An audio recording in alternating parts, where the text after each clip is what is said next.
창세기 39장 7절 보겠습니다. 그러므로 그는 후에 이것들을 그에게 말하고 있다. 그리고 그들의 그 주인의 처는 두 눈을 요셉을 향하여 돌렸다. 그리고 그녀는 나와 동침하자고 명하여 말하고 있다.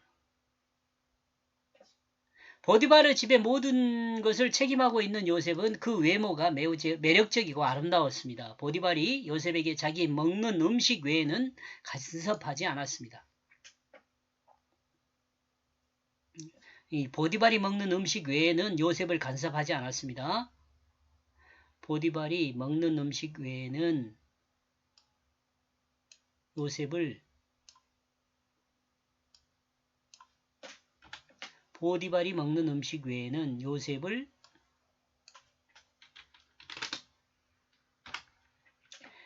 간섭하지 않았습니다. 보디발은 자신이 먹는 음식을 자신이 원하는 대로 먹기 위해서 요셉에게 요구를 했습니다. 그리고 이 요구는 그가 원하는 대로 요셉이 공급했습니다. 보디발의 집은 하나님의 사람 요셉으로 인하여 안정되고 온전한 질서를 회복하였습니다. 그리고 하나님의 축복을 받고 있습니다. 그런데 문제가 생겼습니다. 가정의 질서를 벗어난 한 사람이 있었습니다. 이 사람은 보디발의 아내입니다. 보디발의 아내가 순전한 마음으로 요셉을 보고 있었습니다. 불순한 마음으로. 그리고 그 불순한 눈은 요셉에게 불순한 요구를 하게 됩니다. 더 나아가 주인으로서 불순한 행동을 요구하고 있습니다. 보디발이 하나님의 사람을 알아봤어도 보디발은 하나님의 사람을 알아봤어도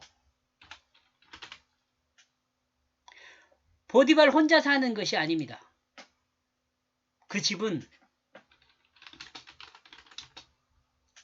보디발 혼자 사는 것이 아니었습니다. 보디발의 가정이란 공동체 안에 문제가 있는 사람이 있습니다. 보디발의 집에는 드러난 사람은 보디발의 아내입니다.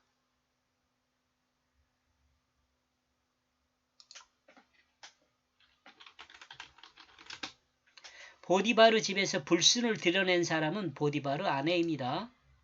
모든 사람은 자신의 자리에서 자신에게 주어진 그 일을 하면 됩니다. 그러죠? 그런데 자기 중심의 생각에서 자신의 유익이 보이면 자기 중심의 생각에서 자신의 유익이 보이면 자신의 유익은 자신의 눈에 선한 것으로 보입니다. 이것이 자기 중심이죠.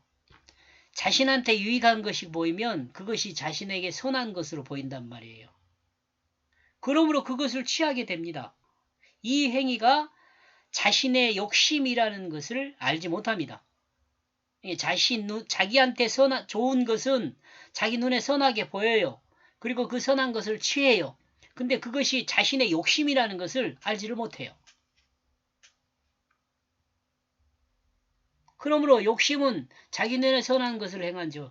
자기 눈에 선한 거예요. 모든 사람이 보는 선한 것이 아니고 자기 눈에 선한 거, 자기 중심에 선한 것으로 보이는 거죠.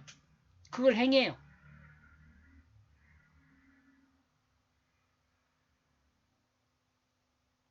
보디발의 가정에서 자기 중심의 욕심을 따르는 사람이 누굽니까? 보디발의 아내입니다. 힘 있는 자기 욕심은 없는 자의 삶을 착취합니다. 약한 자의 삶을 착취하죠. 돈이 있는 사람이 가난한 자의 그 돈을 착취하는 것하고 똑같아요. 힘 있는 사람은 힘 없는 사람의 힘을 착취해요. 힘이 있으면 자기 힘으로 하면 되는데 힘 있는 사람이 다른 약한 자의 그 작은 힘까지도 착취한다니까. 돈이 있는 사람이 그 돈으로 자신이 향하면 되는데 그 돈으로 돈이 없는 사람의 돈까지 착취한단 말이죠. 참 불합리한 사회 아닙니까? 이런 사회가. 보디발의 아내의 욕심은 요셉의 삶을 착취하는 거죠. 그러나 하나님은 이를 통해 더욱 온전한 요셉으로 세워가요. 여러분이 보면 알아요. 여기까지 보겠습니다. 고맙습니다.